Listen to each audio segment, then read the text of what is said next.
Hey, good afternoon, everyone. TractorMan44 here. You know, I always say things change with a phone call. Well, I had my day all planned out. Going to goof around out in the shed, and a much older brother called me. Said his air conditioner wasn't working. So he was going to be gone for a little while, so I couldn't come over until this afternoon. So here it is, afternoon, and we're going to open it up and see what's going on here. We installed this back in '09, July of '09. So it's roughly 13 years old. So let's take a look and see what's going on in here. One thing about it, it'll be something easy or it'll be something hard. Tell you exactly what it is. Just when I opened this up to verify, you know, the power was on, the breaker was tripped. Breaker tripped means there's going to be an electrical issue, and I'll show you exactly what it is. It took, 3 or 4 seconds to determine what it was. Now, even though we're going to go ahead and change this component out, doesn't mean that there's not a major issue that caused this component to fail, but the capacitor has definitely failed. It's a combination capacitor too. Okay, like I say, first thing you do, you open it up and you take a look at your capacitor if you've lost power or the breaker is tripped. And if you look at the bottom, you can see the bottom is nice and flat. That's the way it's supposed to be. The top is supposed to be flat as well. You can see this one here is bulged plumb up here at the very top.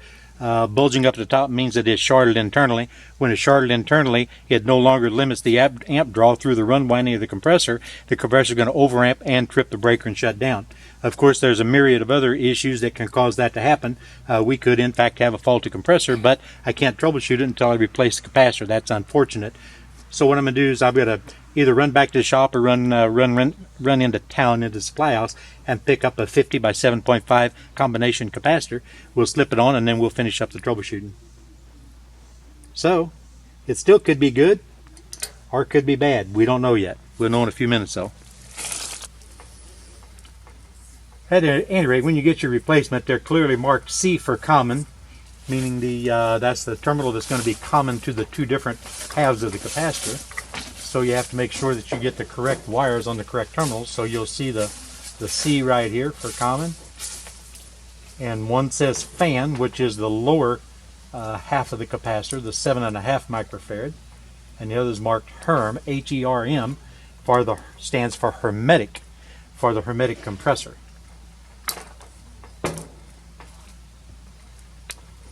And that'll be for the larger microfarad capacity.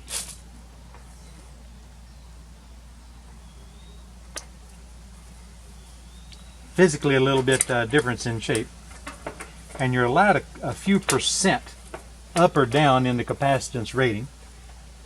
Like you can easily put a 55 microfarad capacitor in place of a 50. In start capacitors you can go 10%, so if you've got a 150 microfarad start capacitor at 370 volts, you can easily go, 25 or 30 microfarad above or below that. Like I say, now there can definitely be some underlying conditions that cause the capacitor to swell. We could actually have locked rotor. In other words, it could be a compressor that's in the process of failing and draw exceptionally high starting amps for an extended period of time, putting excessive load on the run capacitor and cause it to fail at that particular point. If that's the case, we have to go put a hard start kit or a starting device on the start winding of the compressor. But we won't do that unless we turn it on right now and find out that it doesn't run. So let's cross our fingers and turn the power on. Hey man, go upstairs and turn the thermostat on. Okay, I got the much older brother to run inside and turn the thermostat down. So in preparation, I've got the amp probe on the run winding through the compressor. I did not put the refrigerant gauges on. We've not had an issue with this thing not cooling. So if it starts and runs, I'm going to assume that the charge is okay. He's not indicated that it's had any lack of efficiency, so to speak, as far as cooling is concerned until it quit running today.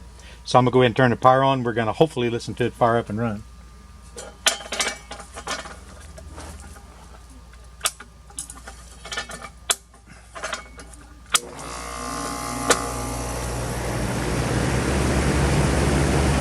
That looks good. 6.5 amps on the run winding.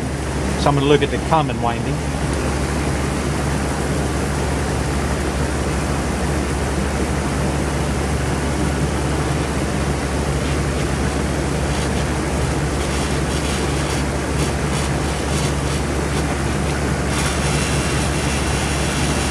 11.4 amps on the compressor common winding.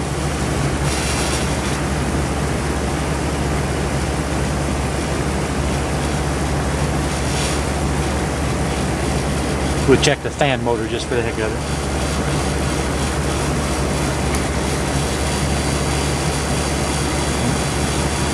1 amp even up on the fan motor. So what you can do is you check those amp ratings against the name tag rating, see how close you are to full load amp, and you can make assumptions from that point about the condition of the system.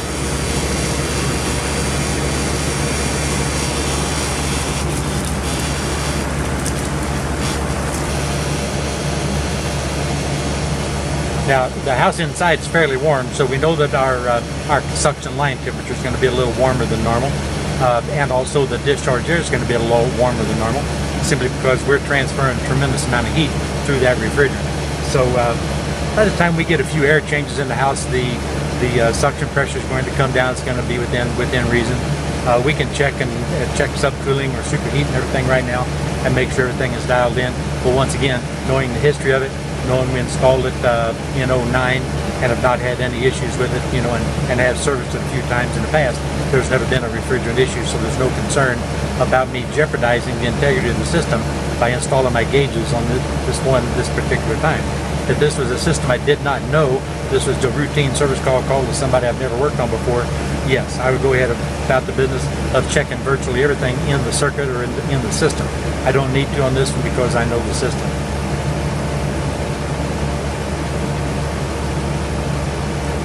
It's actually looking pretty good right now. Now what this is a Nordyne. It's a Nordyne 36,000 BTU unit. It's got a matched coil, matched condensing furnace and everything in there.